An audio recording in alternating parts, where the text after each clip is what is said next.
if I was an LP or an investor, frankly, I mean, I don't know how else to say this, but to be blunt, I'm going to be looking at somebody who was out of the market last year, right? Because I believe in certainly multifamily investments. There are sometimes you buy and absolutely sometimes you sell.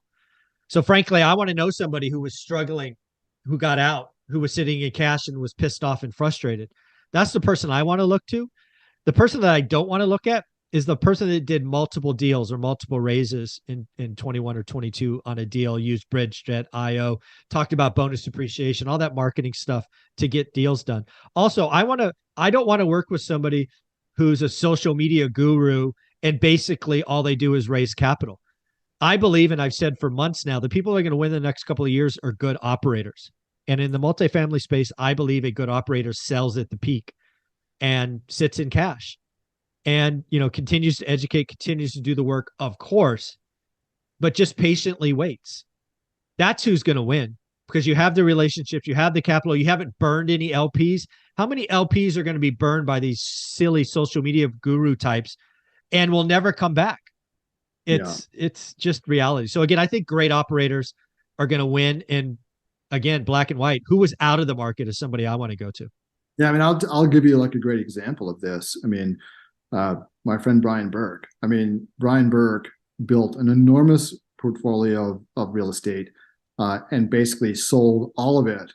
Exited through the frenzy and kind of managed to sell a couple deals even after the frenzy kind of died down, and just identified a certain number of assets that were just like gonna do well no matter what, like Yeah. really well located assets to hold on to.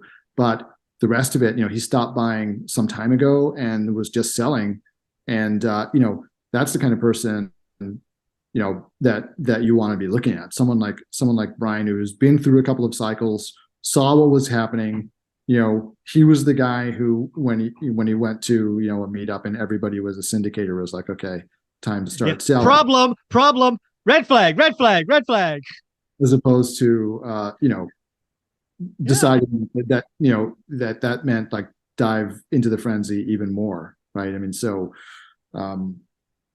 someone like Brian and people who were like him, who really understood that the time to sell is when everybody is buying, because what comes next is not going to be pretty, right? So yeah, it's really interesting. And again, I thought it was really eye-opening to see Powell talking about the lending environment potentially acting like rate increases, which is going to cause even more stress to the people who did multiple deals the last couple of years, because they're going to have to raise more capital. The rate's going to be more. They're going to have to call their LPs and it's going to be messy. I don't want to operate with somebody under that amount of stress. They're going to make bad decisions.